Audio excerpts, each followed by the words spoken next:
prontos. O que eu vou fazer é uma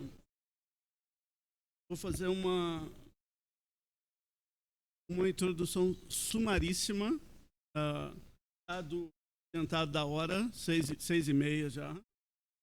É com muitíssima honra que a gente recebe o professor Eduardo Alpers, aqui na Unicamp. Ele obteve o doutoramento dele na Escola de Estudos de África e do Oriente, da Universidade de Londres, em 1966. Lecionou na Universidade da Califórnia entre 1968 e 2014 ou 2013.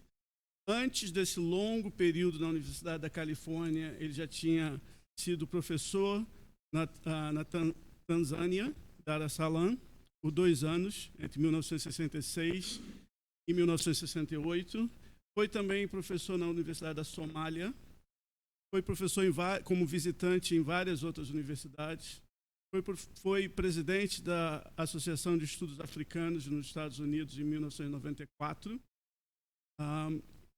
Durante a sua longa carreira na Universidade da Califórnia, na UCLA, ele orientou 62 teses de doutorado, das quais 5, pelo menos, tratam de temas da África Central. Então, são grandes figuras conhecidas do campo, né, de África, mundo atlântico, como John Thornton, José Curto e outras pessoas foram, incluindo eu próprio, foram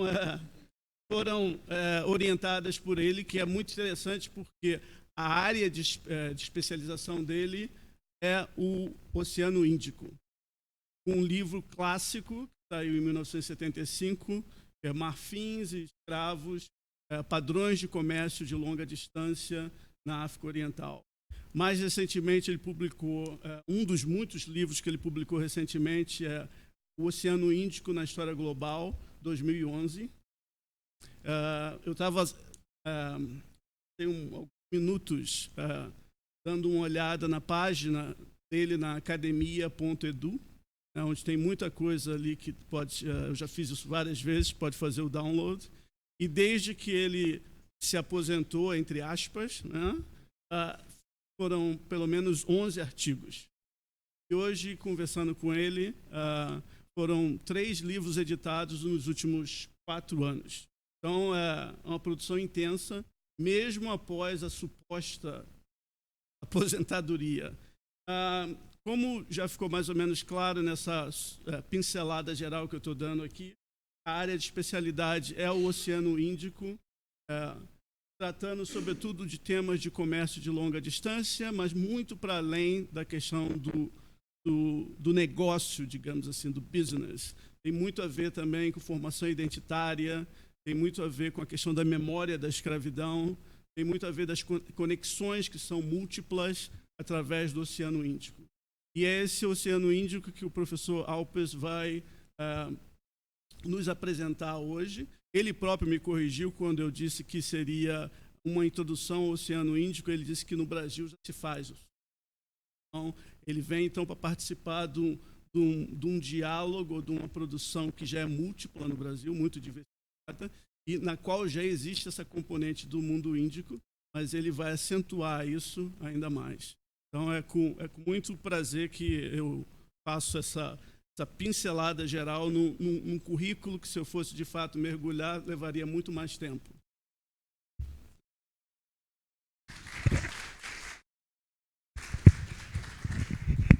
Muito obrigado.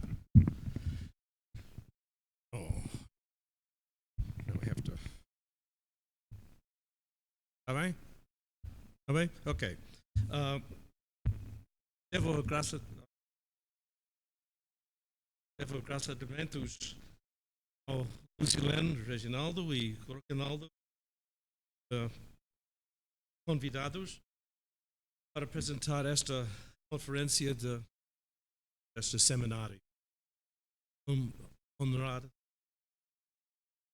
Mas, sobretudo, estou convidados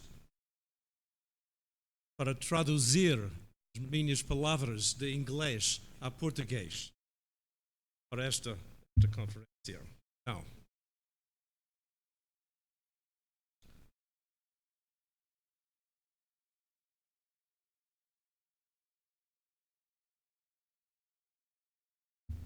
As relações entre a África e o Oceano Índico datam de milhares de anos. A historiográfica africanista tradicional interesse tem se concentrado na costa Swahili. Do ponto de vista de historiografia brasileira, a maior atenção tem sido sobre Moçambique, tráfico de escravos no século XIX. Aqui, gostaria de expandir consideravelmente nossa perspectiva de forma a abranger todo o continente africano. As primeiras evidências das relações entre a África e o Oceano Índico remontam a cerca de 4.000 anos antes de Cristo. Evidências arqueobotânicas demonstraram que uma importante variedade de culturas alimentares africanas, sorgo, milheto de pérola, milheto, variedades de feijão, incluindo o chamado feijão fradinho, migraram da África para a Ásia meridional a partir da zona da Cerrado que estende ao longe da costa norte do Mar Ártico.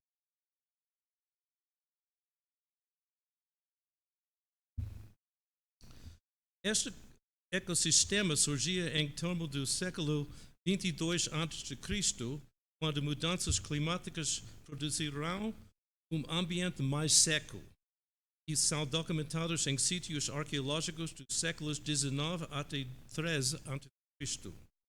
Entre os séculos 3º e 2º a.C., estas culturas alimentares, incluindo agora também o cereal etíope chamado teff, tinham chegado à Península Arábica.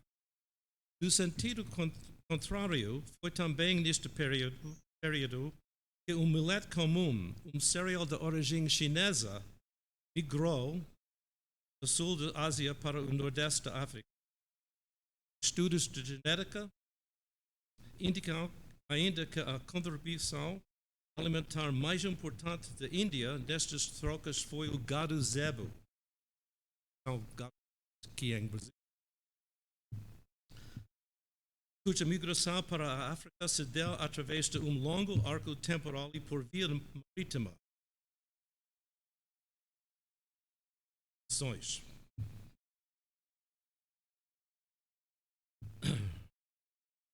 Embora a migração de culturas cerealíferas possa se dar involuntária, é evidente que no caso de gado e das leguminosas é preciso uma intencionalidade humana.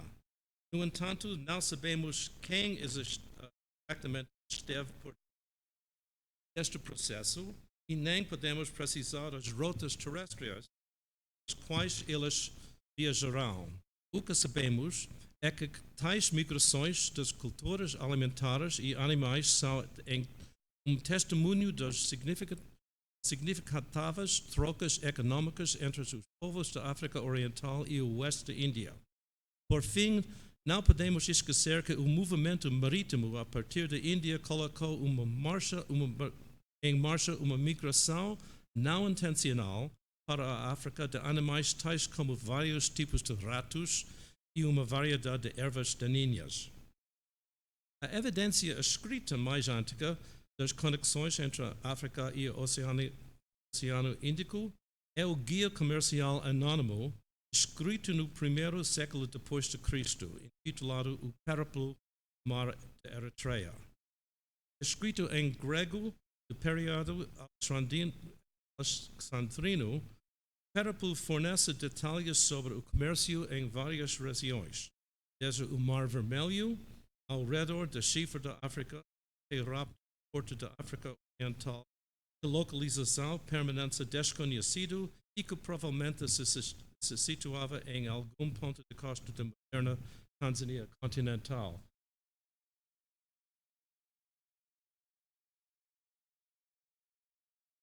as informações que temos sobre o negociado em cada porto, assim como dos produtos do mundo exterior que estavam, deixa muito claro o nível de integração comercial do Noroeste do Oceano Índico nessa época. Felizmente, o Perpol não é a única fonte de informação disponível sobre estas trocas comerciais.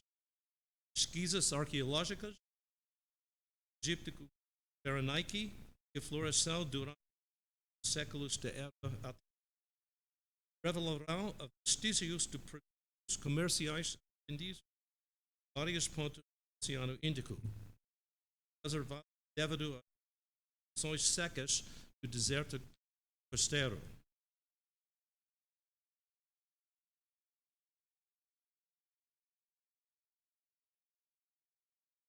Dentre estes produtos constam especiarias, mirra, incenso, pérolas, testes chinesas, conchas de vidro da Índia e de Java, até teca, uma madeira usada na construção naval, que havia sido reciclada de barcos indianos. Dentre as descobertas mais extraordinárias estão mais de 7 quilos de pimenta preta fossilizado. Do ponto de vista de trocas culturais entre diferentes povos, o mais interessante foi a descoberta em Berenike das inscrições em várias línguas, incluindo árabe do sul, palmyran, aksumita e tamil brahmi. Perpol também menciona o porto de Adulas, na atual Eritreia, Mar Vermelho, como o porto do reino de Aksum.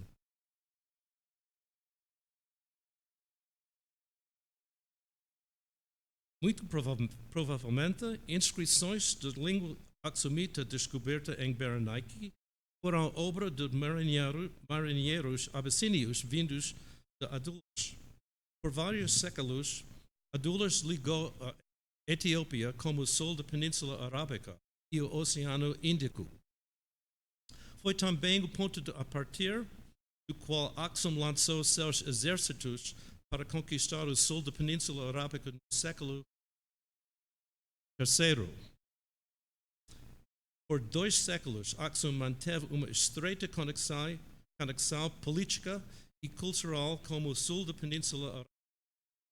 Após a conversão de Aksum ao cristianismo no século IV, as relações com o sul da Península Arábica se tornarão tensas e na terceira década do século VI, o rei aksumita Caleb, que reinou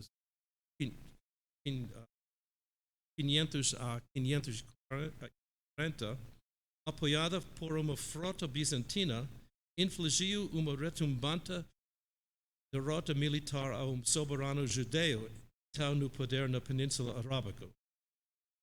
A ascensão do Islã, que se deu em meados do século VII, no entanto, terminaria pondo fim ao Aksum como o sul da Península Arábica.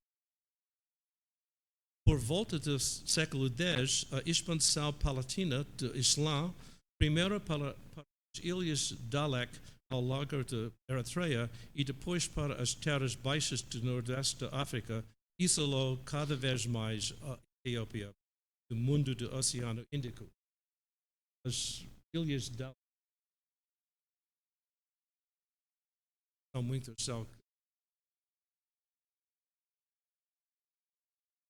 Embora a expansão islâmica tenha precipitado o relativo isolamento da Etiópia em relação ao Oceano Índico, foi exatamente a chegada desta religião que tornou a costa Swahili mais conectada com o mundo exterior.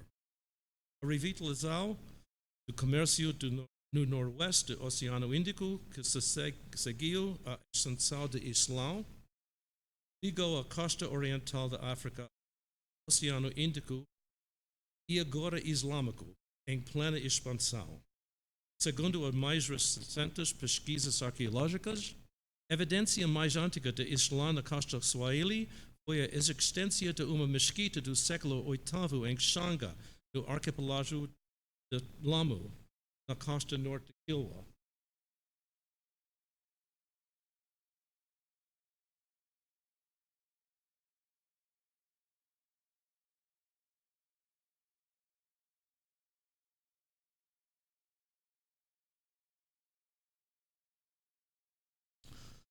Noutros pontos da costa Swahili, arqueológicos descobriram indícios do início do desenvolvimento urbano, que veio a caracterização a auge da civilização Swahili. Novas pesquisas ao longo da costa de Quênia e do interior mostraram as raízes do intercâmbio entre as cidades costeiras e os povos do interior. Embora não tenha havido uma cidade claramente dominante neste período de transição, ao longe do litoral sul, o empório mais importante do Oceano Índico pode ser tido a cidade de Unguja Ukuu, costa central sul da ilha de Unguja, Zanzibar. Cidade de Zanzibar moderna.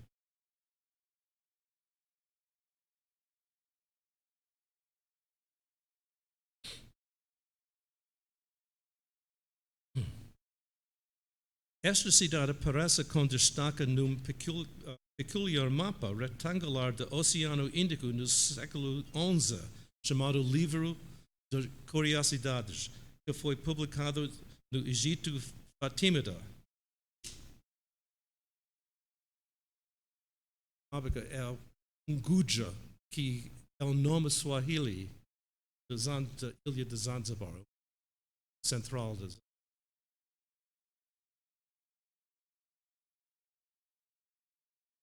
O registro escrito mais antigo a respeito da costa Swahili é uma inscrição cúfica datada do século V islâmico, isto é, 1107 d.C., que trata do mihrab da mesquita Kizim Kazi, no sul de Zanzibar.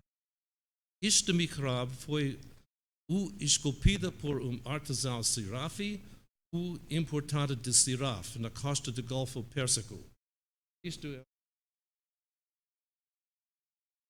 a mesquita é moderna, do século XVIII, século XIX. É o original. Evidência adicional das ligações do Oceano Índico com a África vem da análises químicas e morfológicas de contas de vidro usadas como adorno no comércio, que apontam para a existência de dois circuitos das trocas entre os séculos VI e XI.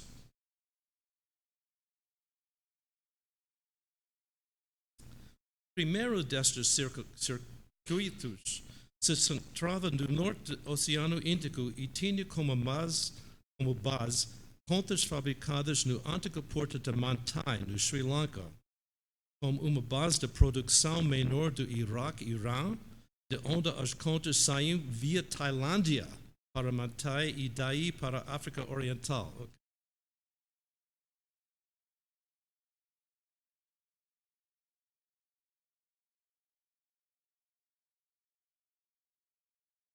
África. Contas com esta procedência foram localizadas em Zanzibar e no norte da costa do Swahili. No sul do Oceano Índico, outro circuito ligava o Golfo Pérsico através da ilha de Pemba à África Austral, como demonstrado através das duas séries distintas de contas conhecidas como Chibouene, batizadas como o nome de um importante porto do sul de Moçambique, e Gijo, do interior da África Austral.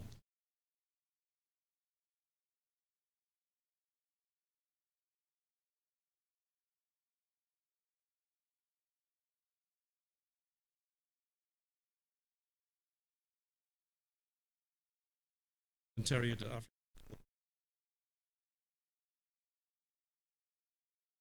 Essas contas foram fabricadas por artesãos sul-asiáticos de regiões próximas do Golfo e do litoral do Paquistão.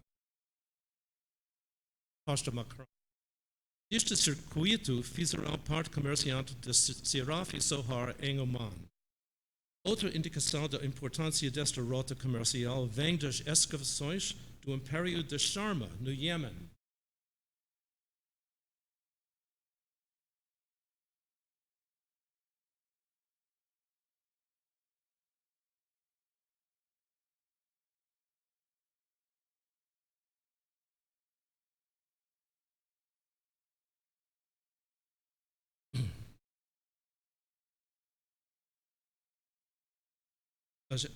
Sharma, que data do século IX a XII, seria uma paralela exatamente à publicação de livros de curiosidade.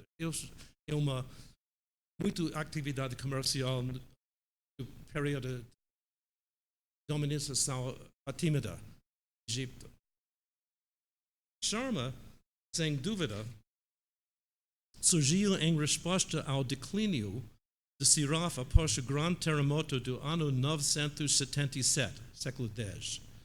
Sharma é peculiar para conta dos grandes depósitos de cerâmicos caracteristicamente Swahili, o que sugere a existência de uma comunidade africana residente no local.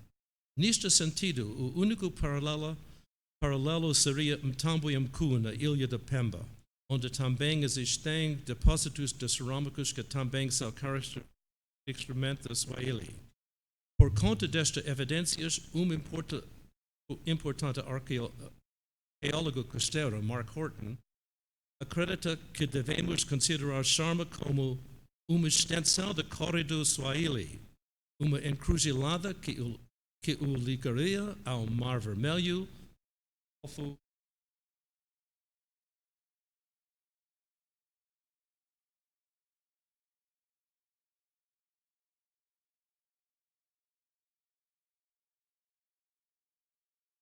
No extremo sul de Moçambique, a cidade de Chibuene, que floresceu entre os séculos VII e X, foi um ponto nodal dos trocos entre o interior da África Austral, a costa Swahili e o mundo do Índico.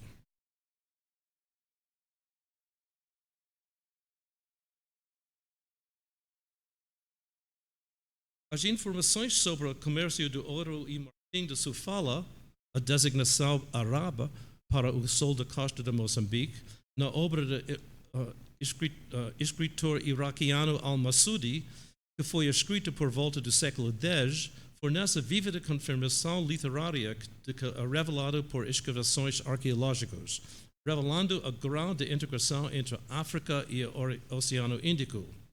Se os elefantes podiam ser caçados nas planícies costeiras do sul de Moçambique, o ouro só podia ser obtido no interior do planalto do Zimbábue, onde os reinos de Mapungubwe, no século XI e XIII, e Grande Zimbábue, séculos XI a XV, são evidência do processo de formação de estados de consequência de contatos comerciais com o Oceano Indiano.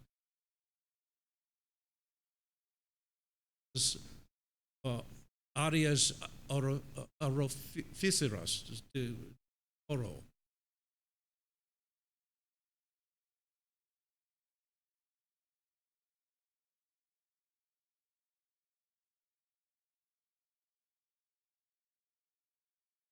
Lacerante de ouro de Mapungubwe,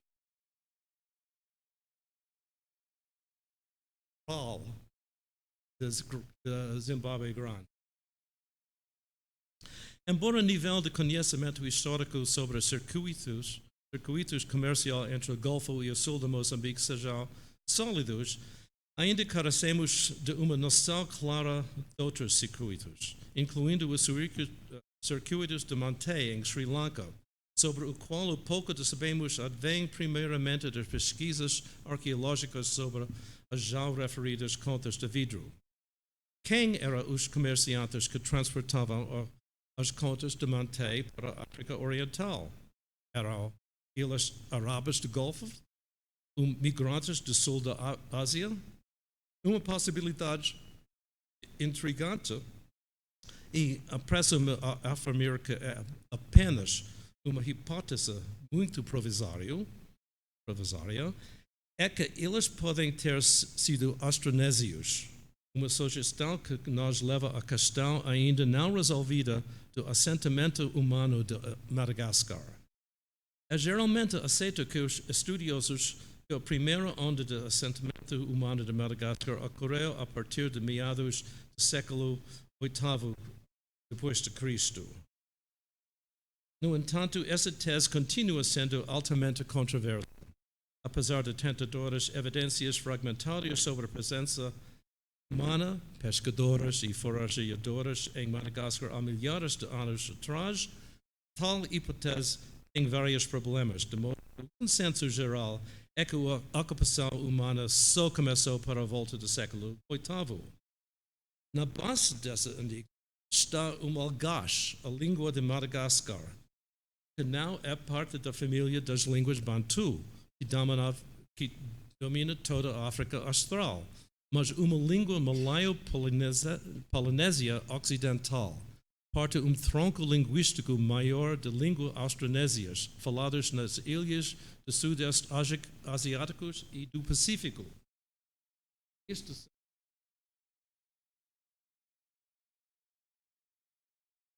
Austronésias, em fato, de Taiwan e todo o Oceano Índico a Madagascar. Segundo estudos linguísticos, há uma significativa influência bantu de Sabaki, o subgrupo da língua bantu que incluía vários idiomas do noroeste de Quênia, Swahili e Comoriano, no léxico malgache e, segundo alguns estudiosos, também na gramática. No entanto, o malgache é claramente uma língua austronésia. Então, a questão para os historiadores é de onde, quando e como os migrantes do Sudeste Asiáticos que levaram o malgache para Madagascar teriam feito a travessia marítima. Embora o malgache seja linguisticamente classificado como um membro do grupo de idiomas East-Barito-Manyan, em Borneo, a maior parte de palavras austronésias em malgache são de origem javanesa e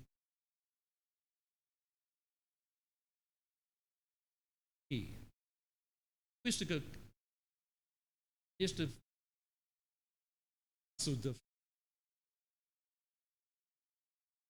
primeiramente Java e do ponto de vista marítimo, isso faz sentido a liga estes pioneiros austronésios às redes comerciais do Oceano Índico Oriental. Durante anos, muitos observadores consideraram que os viajantes austronésios navegam nas típicas canoas do sudeste da Ásia até Madagascar.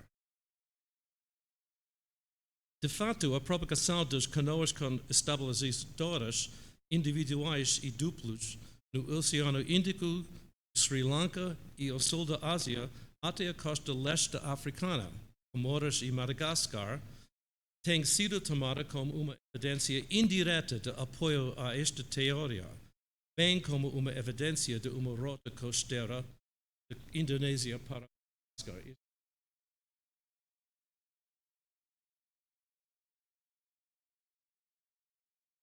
Comoros. Mas Pierre-Yves Mangan, o principal estudioso de tecnologia marítima do Sudeste Ásia,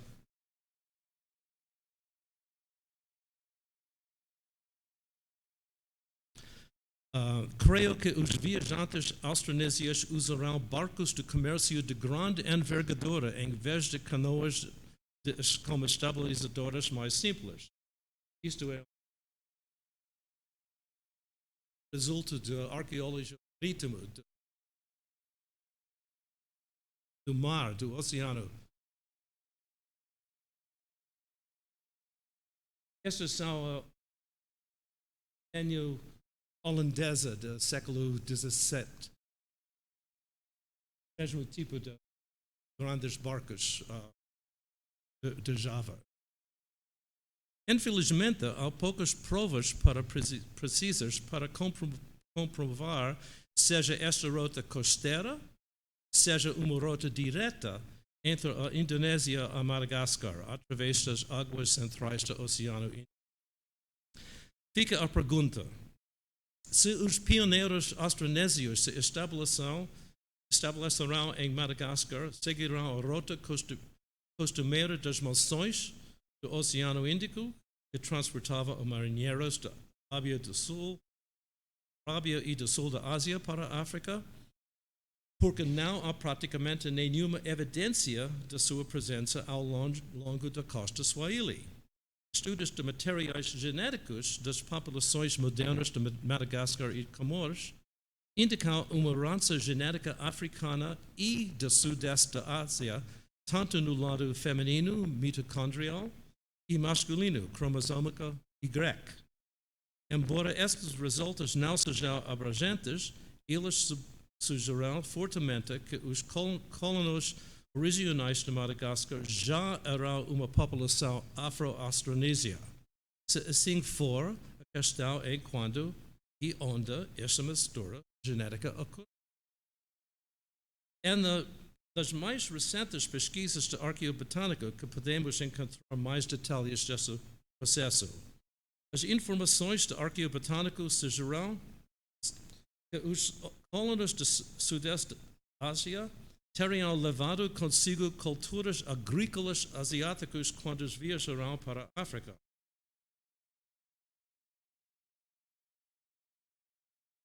Eles teriam viajado pela costa Swahili,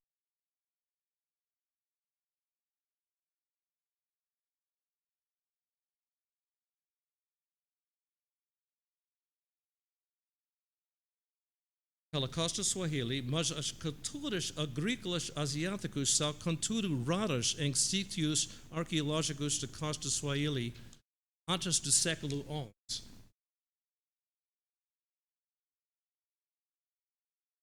É das agrícolas asiáticos. Isto indicaria a inexistência de colonização, já que geralmente existe um espaço de tempo de 2 a 3 séculos na adoção de cultivos agrícolas depois da penetração de redes comerciais numa dada região. Por outro lado, por volta dos séculos VIII a X, duas variedades de arroz asiáticos se tornarão características da produção arrozeira nas Ilhas Comores e em Madagascar, o que é consistente com o movimento de culturas através da colonização. E a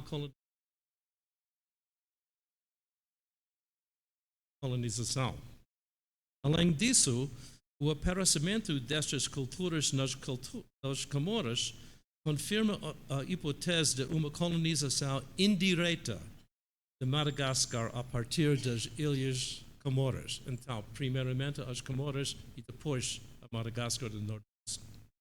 Quanto às evidências quanto às metodologias utilizadas nestes estudos são ainda fonte de discórdia, mas elas me dão confiança que Madagascar foi colonizada por uma população malgache já em desenvolvimento, ao invés de um grupo puro austronésico pioneiros, que se formou ao longo do tempo em vários lugares e momentos ao longo da costa Swahili, antes mesmo de atravessar o extremo norte do canal de Moçambique e se estabelecer permanente nas Ilhas Comores e posteriormente a Madagascar, ao norte e ao longe das suas costas.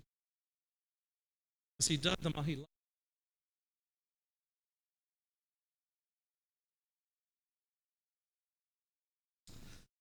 de Mahilaka em nordeste de Madagascar, criada no final do século IX, liga este centro urbano medieval às Comores e à costa Swahili.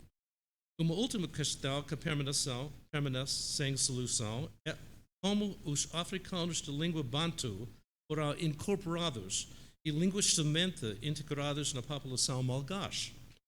Os estudiosos sugerirão que eles foram escravizados. Outros afirmam que foram incorporados através de casamentos com a população locais na costa. Nas pesquisas genéticas encontrou-se confirmação para as duas hipóteses. Relações comerciais, na maneira registrada nas fontes árabes e persas medievais, também sustentam ambas as noções, embora não diga nada sobre a presença austronésia documentada na costa Swahili.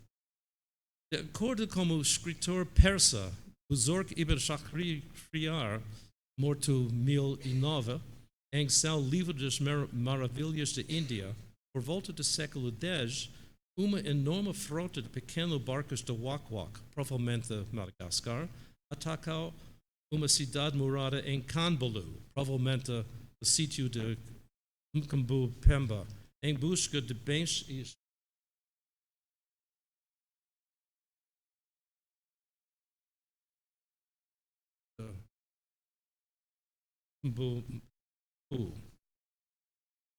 O relato de Buzurg também menciona campanhas para a captura de escravos nas costas de Sofala. Tal relato é consistente com uma série de evidências apontadas para uma migração austronésia para a África e a existência de assentamento humano em Madagascar no início do período medieval. Por fim, existem também evidências epigráficas e literárias sobre a presença de escravos da África Oriental na Java pré-islâmico, onde eles foram identificados como Jangi, uma palavra derivada do persa Zangi, que seria o nome da costa oriental da África, Zanj. Eu tenho aqui enfatizado este período medieval porque estou razoavelmente certo de que trata-se de período pouco familiar para uma audiência brasileira. No que toca à chamada Idade de Ouro da civilização Swahili, entre os séculos X e XV, os historiadores são bem mais servidos de fontes escritas e de arqueológico.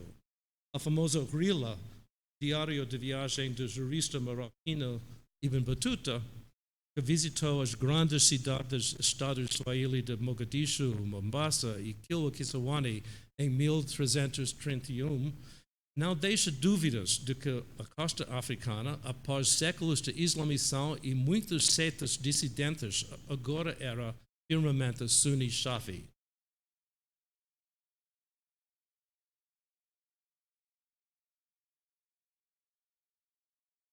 Da mesquita, grande mesquita de Kilwa Kisawani. Kisawani na ilha, Kisiwa e ilha em Kiswahili, ni vocativo.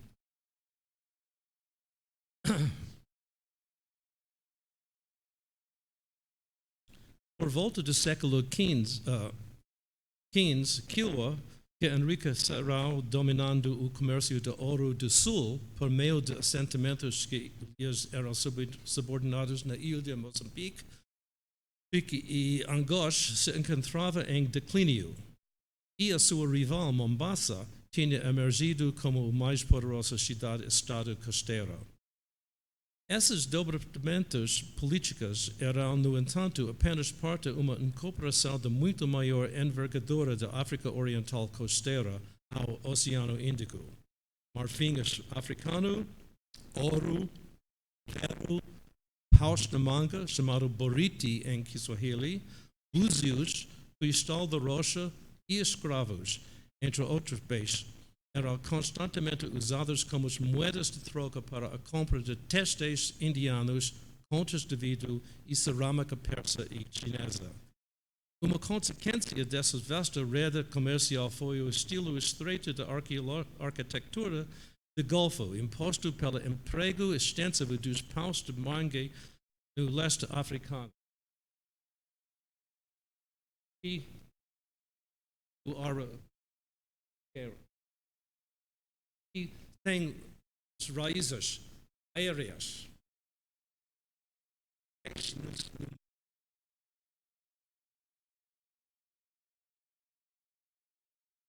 Como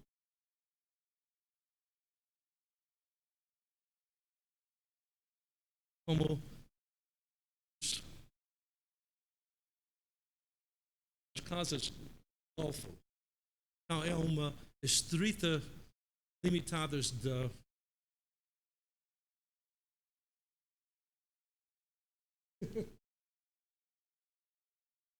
é o mesmo e na África Oriental.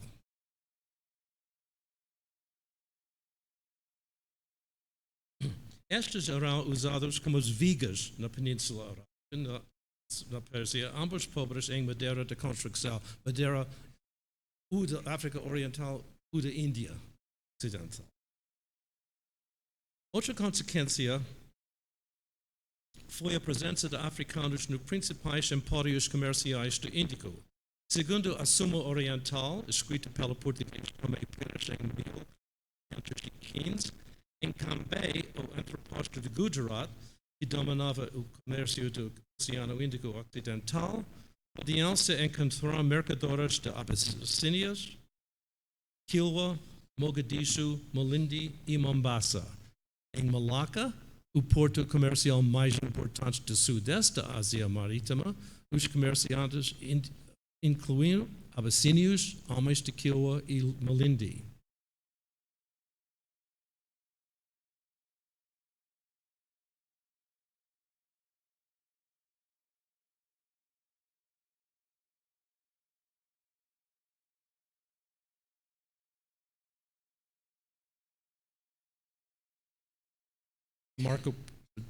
Do livro de Marco Polo, ilustração de século XVI,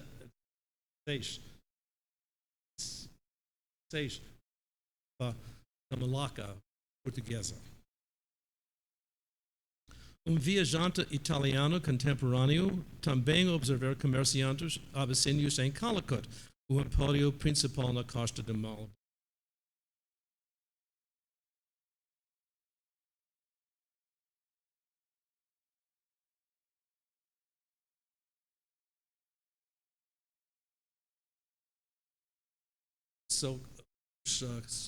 Chamado Ghats, Western Ghats.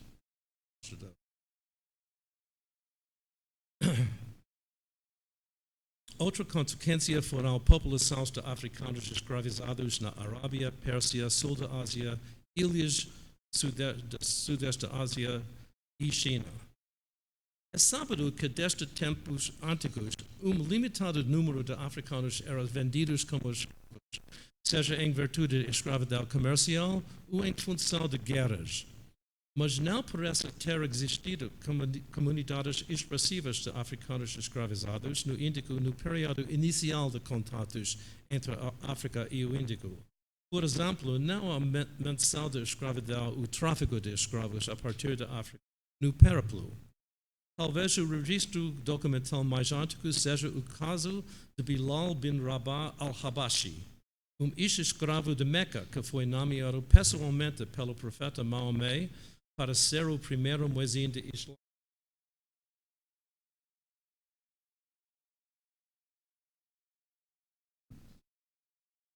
Bilal, claramente africano. Como sua nisba, nome família, como sua nisba indica claramente Bilal era de Etiópia. A primeira notícia sobre uma população significativa de escravos da África Oriental no Índico diz respeito ao recrutamento de trabalhadores escravos para drenar os pântanos salinos no sul da África a partir do século VII, durante os dois primeiros impérios islâmicos. Existem também informações sobre revoltas de escravos de pequena escala no sul do Iraque durante os séculos VII e VIII, assim como o conhecido o caso da grande revolta escrava, conhecido como a revolta de Zanj, que durou de 869 a 883.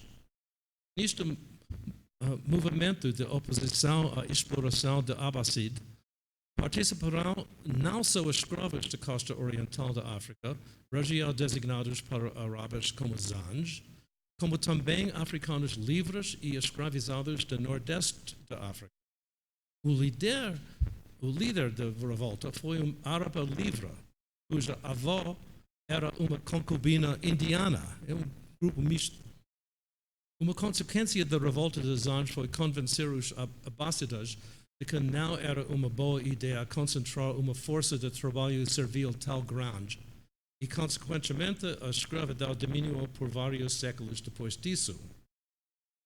Já chamei a atenção antes para a presença de Zangi na Java pré-islâmico, onde os primeiros registros de sua presença datam do século IX. Um século depois de fontes chinesas mencionarão a presença de africanos negros em Srivijaya, poderoso império marítimo centrado em Palembang, em Java, em Sumatra.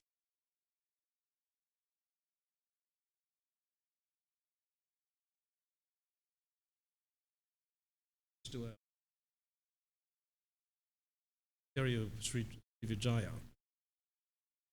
Neste mesmo período, fontes chinesas também descrevem uma grande comunidade de africanos escravizados concentrada no porto imperial de Guangzhou, sul da China. Certamente, os mercadores chineses conheciam bem a África Oriental entre os primeiros e segundo milênio. Além disso, há evidência de que os navios chineses costumavam incluir africanos em suas tripulações. Quando a dinastia Ming patrocinou uma série de viagens do Oceano Índico sob o comando do almirante Zheng He entre 1405 e 1433, não se imagina que eles acabassem por navegar para a África. Estes de Zheng He. Entre 1417 e 1421, navios de Zheng He visitarão Mogadishu, Malindi, Mombasa e Zanzibar. Certo. Na última viagem, Ming, em 1433, é possível que vários navios de frota tenham explorado o sul de Moçambique e a costa de Sofala. Na essência, a presença chinesa no Oceano Índico se deu a um contexto de contactos diplomáticos, que incluía a troca de presentes, sendo o mais famoso o transporte, em 1414, de uma girafa que o rei de Malindi enviou para o imperador Ming através do soberano de Bengala. Na China, o animal foi considerado como um animal sagrado mítico, conhecido como Qilin.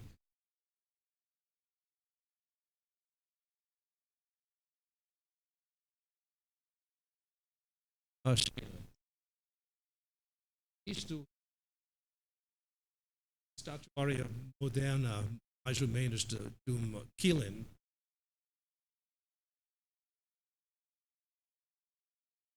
Do século XIV, e é um poema também, escrita em chinesa, que fala sobre este animal fantástico. Durante este mesmo período medieval tardio, entre os séculos X e XV, comerciantes africanos e escravos começaram a aparecer em números mais significados no oeste e sul da Ásia. No final do século XII, o porto iraniano de Tiz possuía uma comunidade de africanos livres e escravizados da Abissínia e Zanzibar. Um século depois, o novo sultanato muçulmano de Delhi já estava associado ao uso de escravos militares habshis, Mamluks, levados do nordeste da África. As origens do progenitores abissínio do santuário Sufi de Pirigor, no sul de Gujarat, datam do século XIV, e quando o comércio de ágatas, localmente extraído para a África, se expandiu. Durante o século XIX, o santuário de Pirigor tornou-se um refúgio para escravos da África Oriental fugidos do litoral de Gujarat. que introduzirão o batuque e a dança africanos nas práticas de posição religiosas. Isto do fim do século XIX.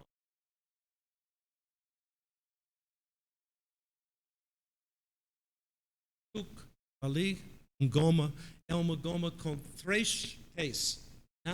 Há muitas gomas na Índia, mas não tem 3 pés. É a sínia da origem africana.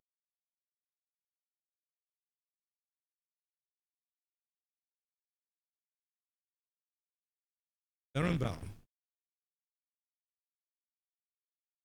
Grupo moderna que é uma grupo que performa música. Grupo também como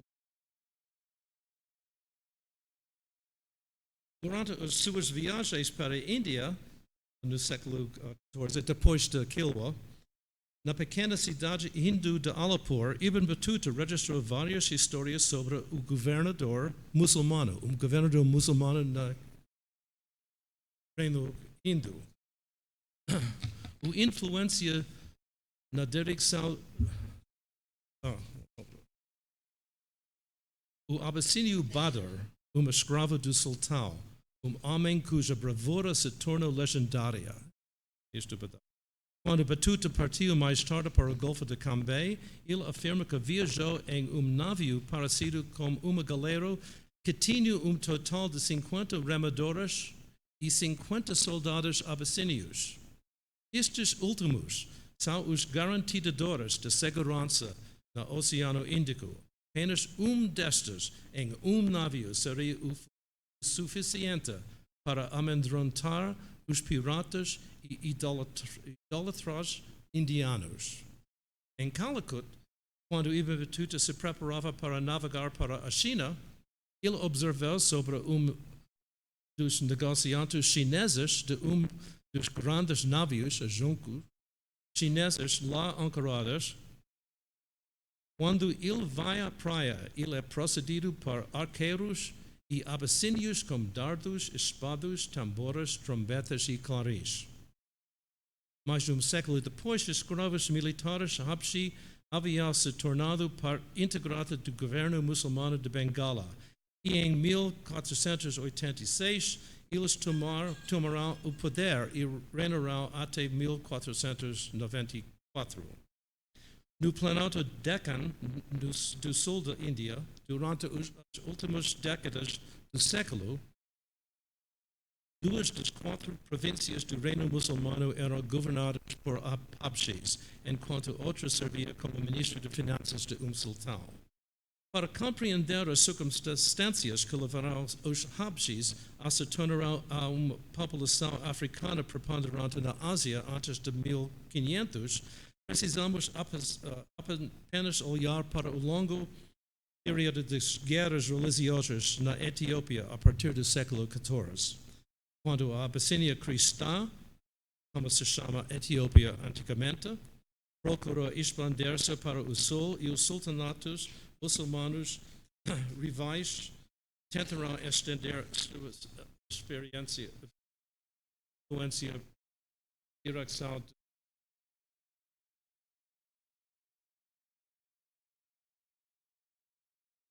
história de reinos muçulmanos sucessivos.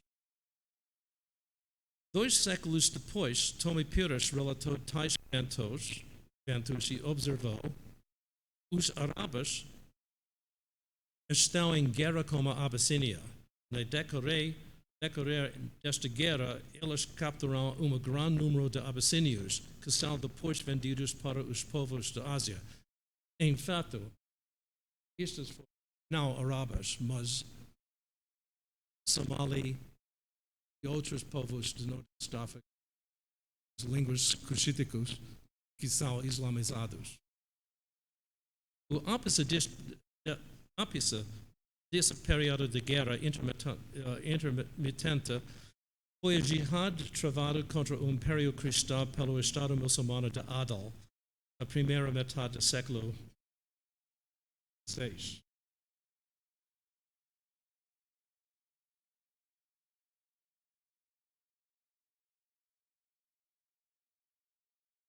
Isto é baixa em África. Por volta de 1540, exército muçulmano tinha invadido a Abissínia cristã, provocando uma intervenção portuguesa e a consequente apoio otomano às forças muçulmanas. Por volta de 1559, quando o imperador Galádagos foi morto, ambos os lados tinham sido exaurido suas forças. Os custos humanos para ambos os lados seriam um campesinato empobrecido na Etiópia e milhares de habshis escravizados na Arábia e no sul da Ásia. No segundo quartal do século XVI, os registros históricos indicam que existam cerca de 5.000 habshis vivendo na Ahmadabad.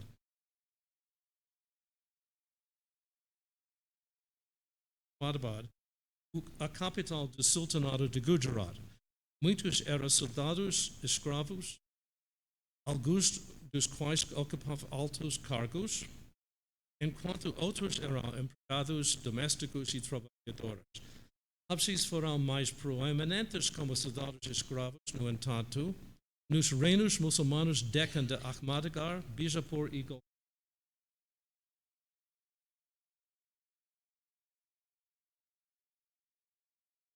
O mais famoso dos soldados Habshi a emergir foi Malik Ambar, aroma originalmente chamado Chapo, que foi capturado e vendido como escravo em 1571. Após sua conversão do Islã, ele se tornou tão proeminente enquanto soldado e líder do século XVI, até sua morte em 1626. Ele foi, na prática, o líder principal de Ahmadnagar. Outros poderosos habshis, como Ikhlas Khan, Malik Ambar, isto é Khan, sultão.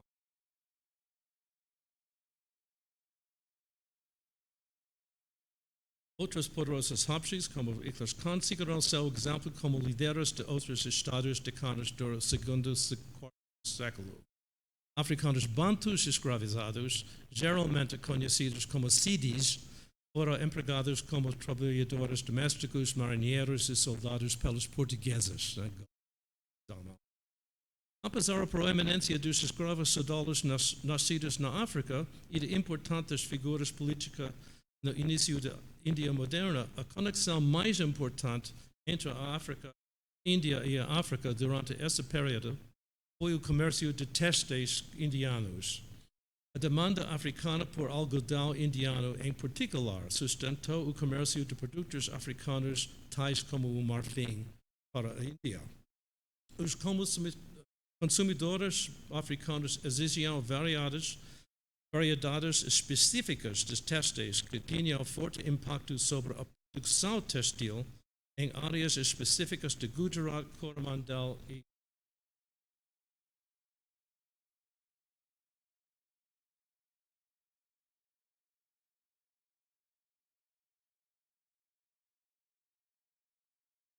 para atenderem o gosto africano, os produtores indianos prestavam atenção aos gostos africanos. A preferência africana também se fazia notar no comércio de conta de vidro. O comércio de produtos indianos era financiado e operacionalizado através das redes controladas por negociantes indianos, hindus e muçulmanos de Gujarat. Mas vale a pena notar que quando a paz voltar à Etiópia, em meados do século XVII, o palácio do imperador Facilidas, no capital permanente de Gondar, foi projetado e executado por pedreiros indianos. Isto foi uma conexão depois dos portugueses. É preciso lembrar que o comércio de panos indianos não se restringia apenas à África Oriental. Muito pano indiano era também levado para a África Ocidental e Central, em troca de metais preciosos, e utilizados no tráfico atlântico de escravos nos séculos XVII até século XIX. Outra importante conexão comercial do Oceano Índico com a África Ocidental e o comércio de escravos do Atlântico era uma variedade de conchas de coure, cipria e moneta, que estavam disponíveis de maneira única das Ilhas Maldivas.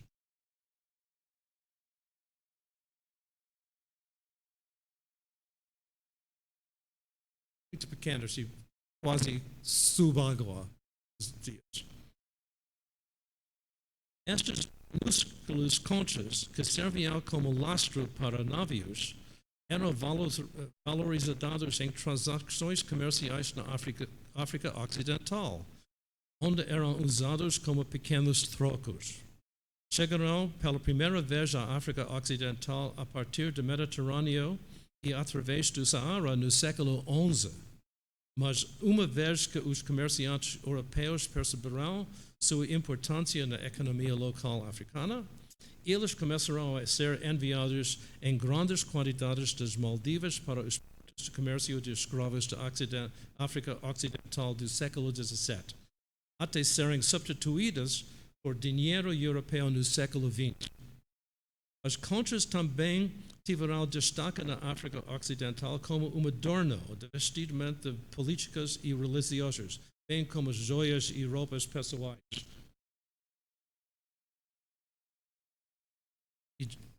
E jebo, duplos de jebo.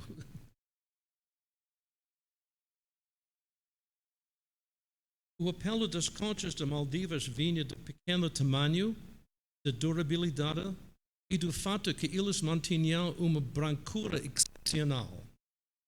No século XVIII, durante o ápice do tráfico atlântico de escravos, é provável que até 10 bilhões das conchas das Maldivas tenham sido comercializadas na África Ocidental. No século XIX, uma variedade maior de conchas, levemente azuis, cíprias anolas, que prosperou na costa oriental da África, também foram exportadas em menor quantidade de sofala e ibo para o Sri Lanka e Bengala, bem como a África Ocidental.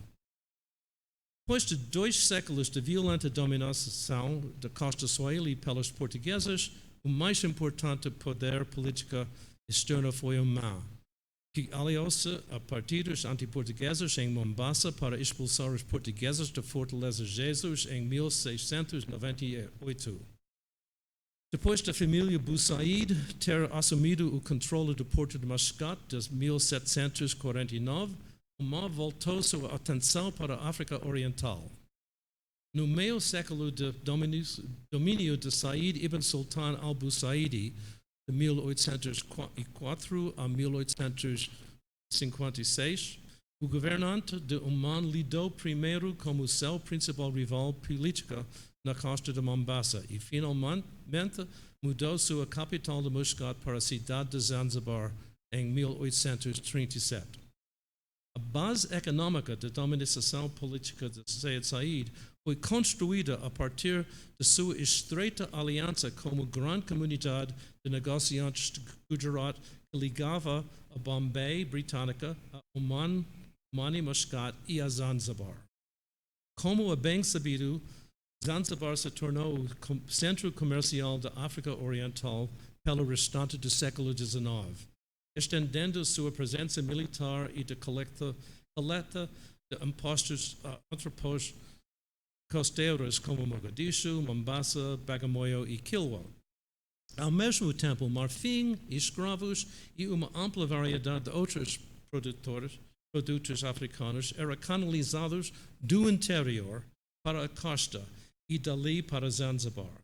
De lá, a África Oriental estava conectada através do Oceano Índico à Península Arábica, ao sul da Ásia, à Europa e à América.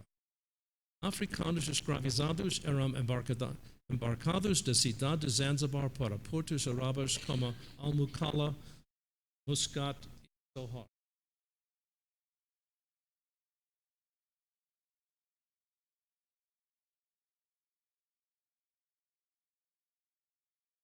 na Hadramaut. Ao mesmo tempo, é importante lembrar que o esmagador número de africanos escravizados do interior do continente era mantido como trabalho agrícola cativo nas ilhas Zanzibar e Pemba. Não foi exportado. Durante o século XIX, Zanzibar também atraiu uma crescente população urbana de habitantes de Gujarat, Kutch, Oman e o Hadramaut, do oeste do Oceano Índico.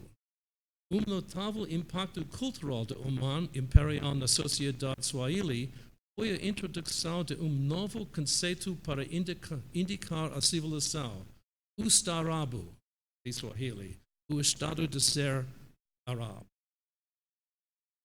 Ao sul de Cabo Delgado, Portugal conseguiu conservar seus territórios coloniais na África Oriental.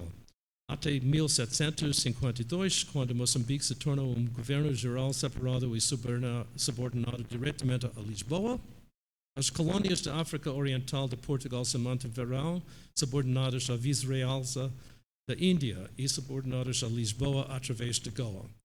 Neste período, o comércio externo de Moçambique estava nas mãos dos negociantes Gujarat e Vania, oriundos de territórios portugueses de Dio e Dama.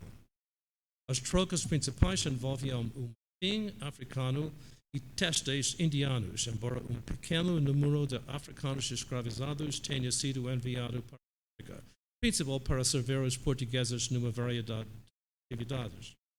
No século XVIII, no entanto, novo comércio de mão de obra escrava desenvolveu-se entre Moçambique e as colônias de plantação francesas nas Ilhas Mascarenhas, Bourbon, La Réunion e Île-de-France.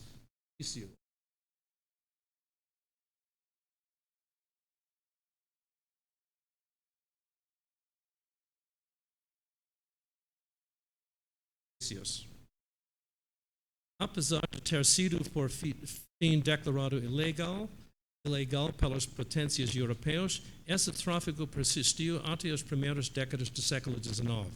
Nas Mascarenhas, membros de comunidades africanas escravizadas eram geralmente conhecidos como Moçambiques ou Niambanes, para aqueles que eram exportados do porto de Inhambane. Porto sulista de Inhambane, apesar de grupos linguísticos africanos específicos terem sido também reconhecidos como tais nas ilhas.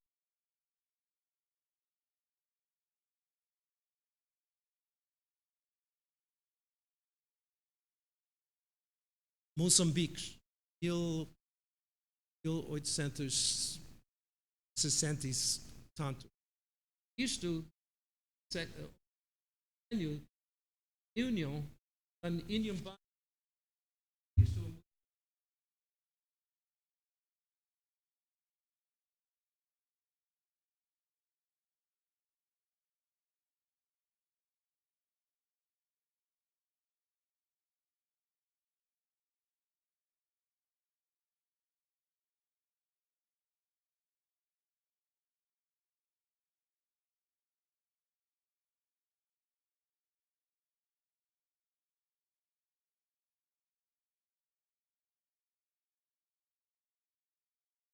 But Inhambane, escravo.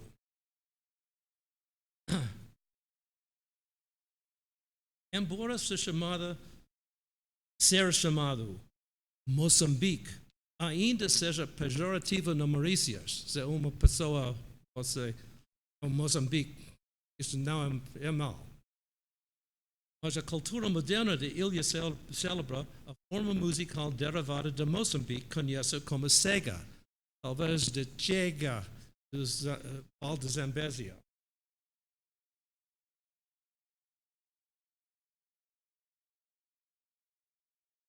Fanfan, que é uma tradição. Que é quase africano, chamado Ravan. uma tradição musical paralela em Reunião, conhecida como século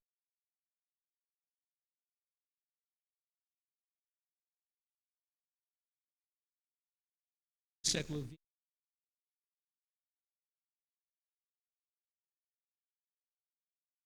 Ambos lados do continente africano.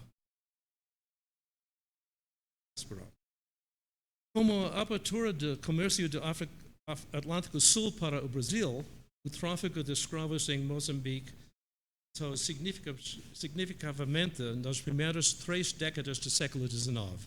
Contudo, do ponto de vista do Oceano Índico, o principal foi a expansão do tráfico para Madagascar e para as Ilhas Comoras. Madagascar em si era uma fonte bem estabelecida de trabalho escravo para as Mascarenhas, fornecendo cerca de metade do total de importações de escravos para a Reunião e Maurícia. Mas as rivalidades políticas e econômicas em Madagascar criaram uma nova demanda por mão de obra escrava importada da África a Madagascar. Esta procura foi inicialmente satisfeita através de uma série de ataques marítimos por frotas malgaches no final do século XVIII e início do século XIX. Posteriormente, o tráfico esteve sobretudo nas mãos de comerciantes das Comoras na costa de Moçambique. A maioria de cativos africanos eram transportados em pequenos barcos, dhows, gaios, às vezes diretamente para o principal porto de Mahajanga, muitos noroeste de Madagascar, muitas vezes através das Comoras. No século XIX, esses mesmos pequenos negociantes estiveram por trás do transporte dos chamados emigrados livres para as colônias francesas de Nosy Be, Mayotte e Reunião. Praticamente, todos esses africanos ligados eram, na verdade, escravos. Assim como nas Mascarenhas, a origem de Moçambique destes migrantes africanos é revelada para a designação como Moçambique, o Macua, principal novo povo de língua bantu do norte de Moçambique.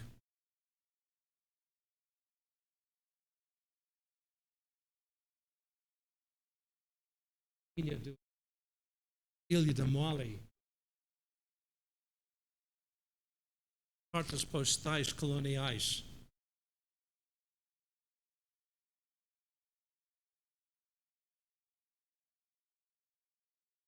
Diferentes de Malgache.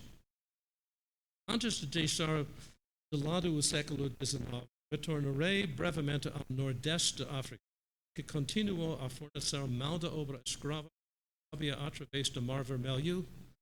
Sudaneses, conhecidos como nubis, etíopes, chamados de abissínios, e gala, termo pejorativo se refere a homos e outros povos do altiplano do sudoeste da Etiópia, e takrur, oriundos do oeste do Sahel, foram escravizados na Arábia.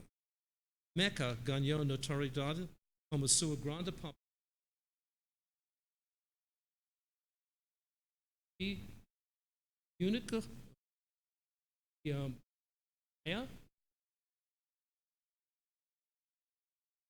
banda de músicos sudaneses.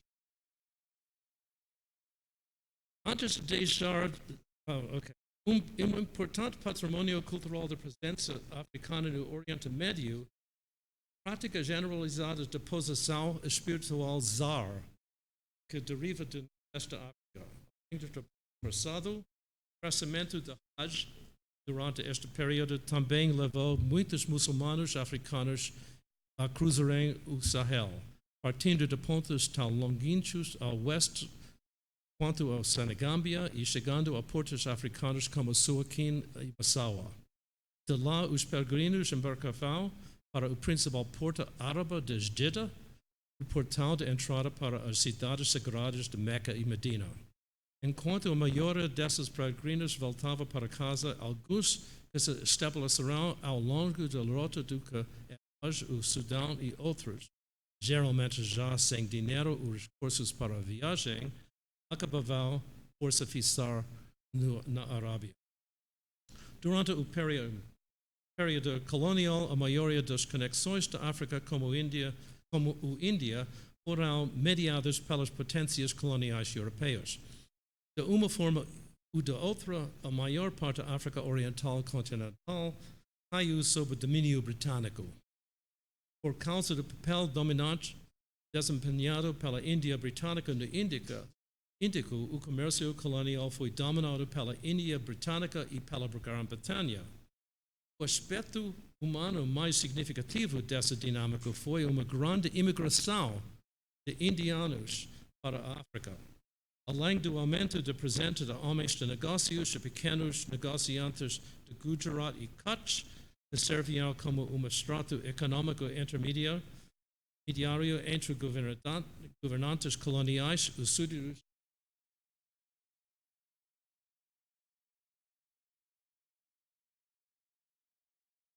Bagamoyo é a costa Tanzânia em frente a Zanzibar.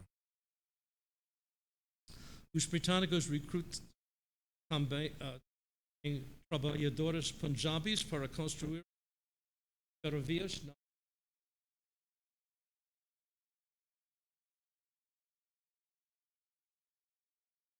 Turbão e um grupo mais seleto para assessorar sua força polícia colonial na África Central. Sempre os indianos entre os europeus e os africanos. Indianos foram também empregados como funcionários administrativos na burocracia colonial. Na África do Sul, indianos foram recrutados como trabalhadores contratados em plantações de açúcar em Natal, enquanto os chamados passageiros indianos os seguiriam para Durban como empresários e profissionais liberais, como o jovem advogado indiano Mohandas Gandhi. Gandhi antes de estar Mahatma. Trabalhadores contratados e muito próprio. Profissionais. Isto é um primeiro encontro da Associação Indiana Política. A posição social dos indianos dos estados africanos pós-coloniais tem sido caracterizada por uma série de tensões, mas apesar da violência da Revolução de Zanzibar em 1964, as expulsões dos indianos de Uganda e do Quênia no início dos anos 70 e as restrições do apartheid na África do Sul, muitas pessoas de descendência indiana se integrarão como cidadãos nas sociedades africanas dos dias atuais. Aqui também devo observar as Ilhas Maurício funcionarão como uma espécie de laboratório para os regimes de trabalho contratado de indianos. Maurício se tornou uma colônia britânica em 1815 e após a abolição em 1835 se tornou o destino de uma massiva migração de trabalhadores indianos para suas plantações de açúcar, que estavam em plena rápida expansão depois da caída de Haiti. Hoje, 2/3 da população desta ilha africana é formada por pessoas de descendência indiana. Antes, foi 80% afro-malagás e 20 outros, indianos, europeus, chineses. No período pós-colonial, durante o qual os territórios coloniais africanos ganharão sua independência e lutarão para alcançar a estabilidade política e desenvolvimento econômico, testemunhou uma série de novas ligações como índico. Algumas delas são refletidas em acordos governamentais de natureza institucional, bilaterais e multilaterais, além de acordos de natureza acadêmica, de negócios e religiosos. O petróleo do Oriente Médio forjou laços e dependências econômicas, enquanto a agressiva iniciativa chinesa, a chamada Maritime Silk Road, está criando mais laços entre a África e o Índico, com consequências que não são completamente claras. Os movimentos islâmicos rivais também estabelecerão suas próprias conexões estatais, institucionais e humanas com a África, que unem o continente a diferentes tendências religiosas no Oriente Médio e no sul da Ásia. O breve período de pirataria somali desenfreada reflete ainda outro aspecto de importância do Oceano Índico para a África contemporânea. Embora não possamos saber o que o futuro reserva para a complexa relações da África com o Índico, podemos antecipar que essa futura refletirá processos de influência recíproca que estão profundamente arraigados na história das relações entre essas regiões. Muito obrigado.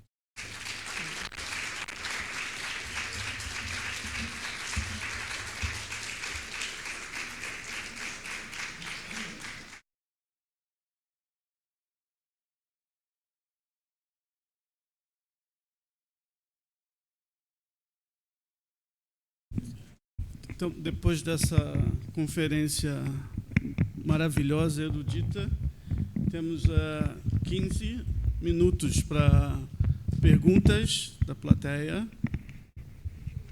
Portanto, sintam-se à vontade.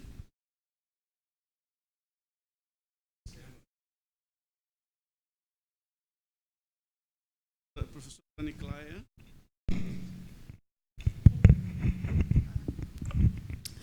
Professor, muito obrigada pela sua maravilhosa conferência. O senhor falou algumas vezes sobre a presença do marfim ali na região do norte de Moçambique.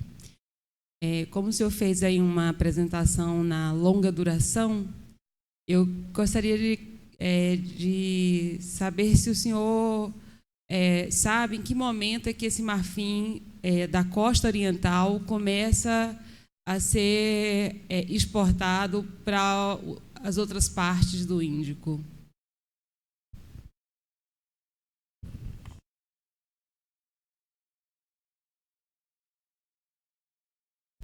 E só complementando, e se esse marfim ele é exportado in natura ou se ele já é exportado como um bem manufaturado? Porque o senhor acabou falando ali de contas, mas o marfim apareceu, mas eu não sei se ele é in natura ou é manufaturado.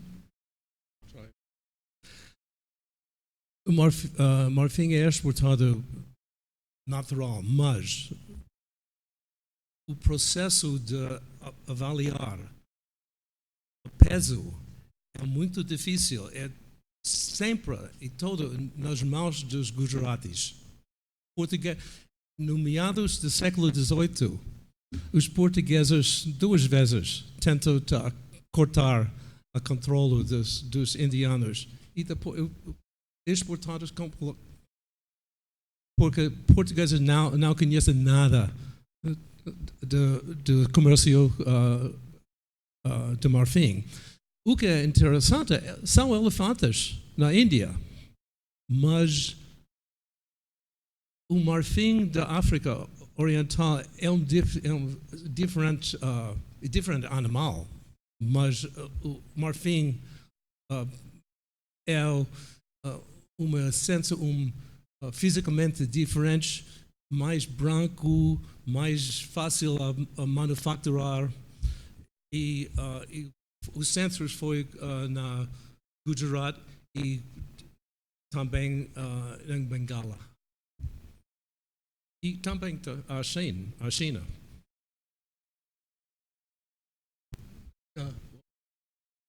É natural. Sempre conheço,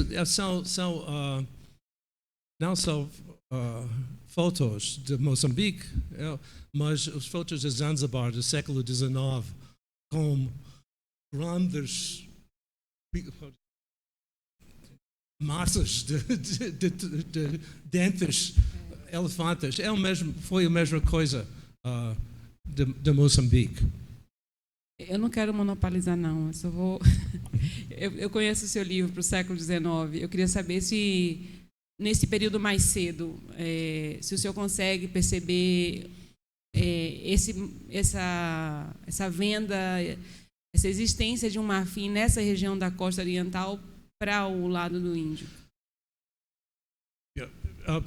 Do senhor fala, por exemplo, penso que pela Golfo Pérsico, e foi manufaturado pelos indianos ou talvez persas.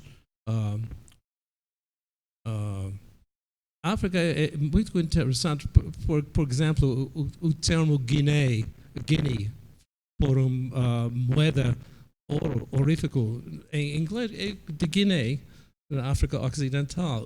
Os explorantes no Dijon é uma tombo do século XII, são de marfim africano. Mark Horton, que ha escrito há 30 anos artigo muito interessante sobre o comércio de marfim da África Ocidental, Oriental, até o Mar Vermelho, pelo Egito e Europa. Então, nada.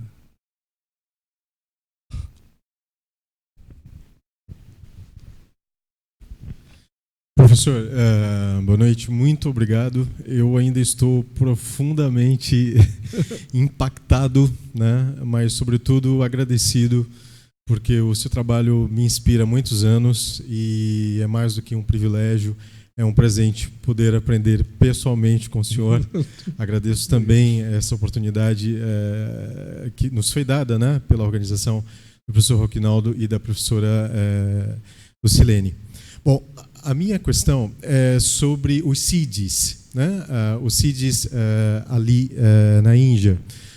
Eu gostaria de saber, embora existam estudos específicos, né, sobre a diáspora africana ali no sul da Ásia, existe algum fenômeno similar? Porque essas comunidades, elas se organizaram ali no Maharashtra e ainda hoje são discriminados, né?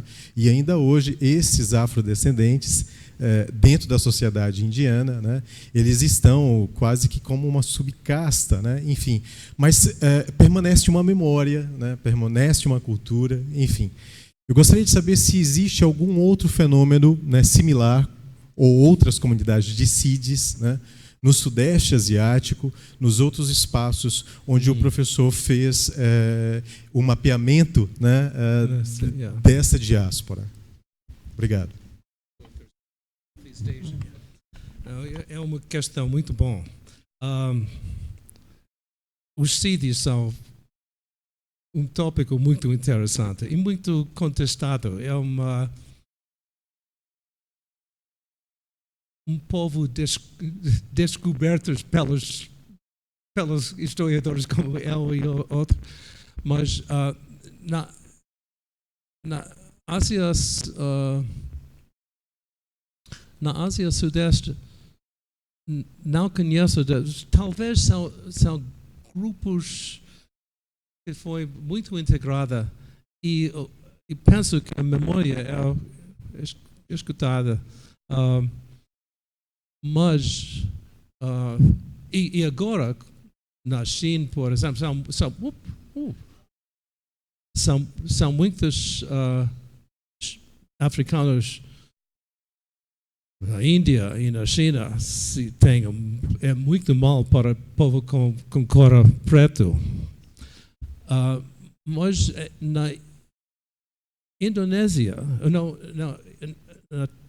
Timor-Leste, são um grupo de africanos de Gana, Costa de Ouro, que os holandeses importados como soldados e trabalhadores. E agora penso que todo o grupo está na Holanda, mas é muito recente. Atenção, uma das coisas muito interessantes no estudo do Oceano Índico no extenso é que é muito mais atenção ao lado ocidental, ao lado africano, porque historiadores e arqueólogos como eu e os indianos, ao lado de Bengal, Baía de Bengal, e foi muito mais tarde e diferente. Samir Anrath, now Harvard, por exemplo, e também o estudo de escravatura é mais tarde. Anthony Reid e outros que escrito sobre a Indonésia, mas não conheço das comunidades mas também uma das mais importantes escolas islâmicas na Indonésia foi fundada por uma malam sudanesa, na 1930 e tantos. E também é uma muito estreita conexão de Hadramaut, de Tarim, de Hadramaut, a Indonésia. E penso que são redes e laços vivantes do Oceano Índico mais fortes que no Atlântico. No Atlântico são os acadêmicos, mas ali são religião do Islã e comércio, são muitos, os indianos são todos.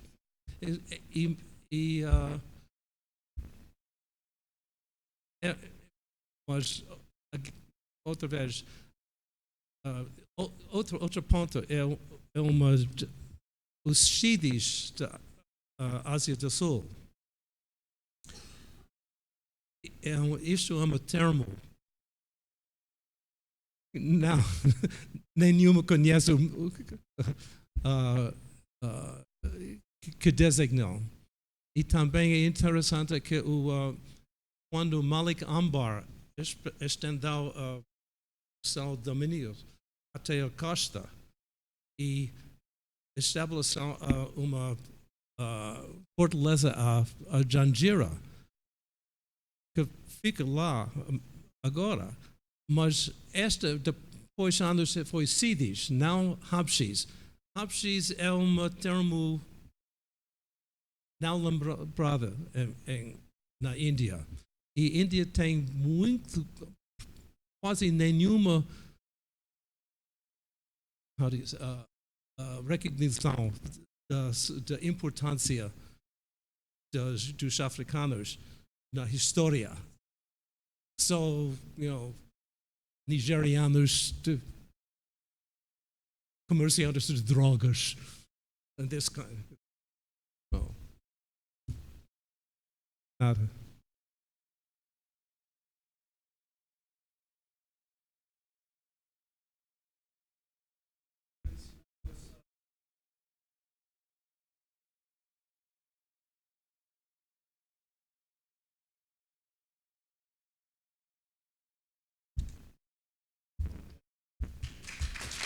Thank you.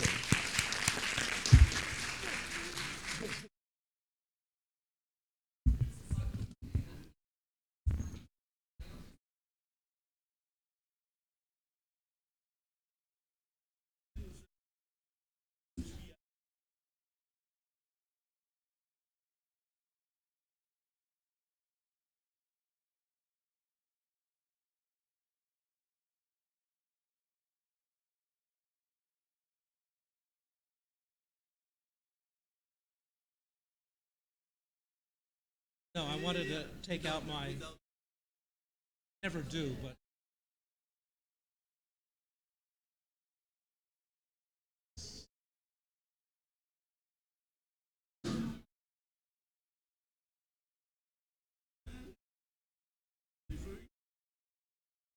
Slides.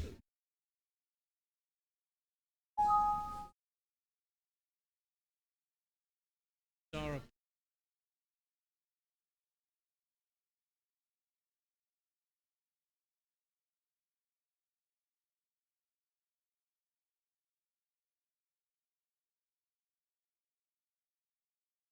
Yeah.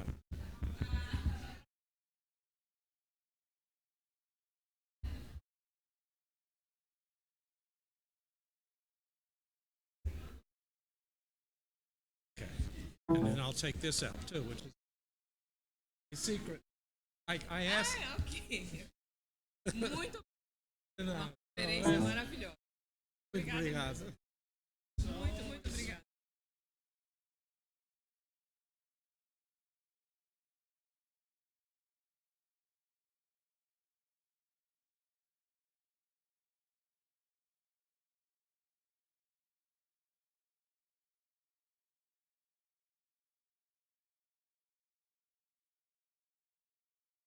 Is there any more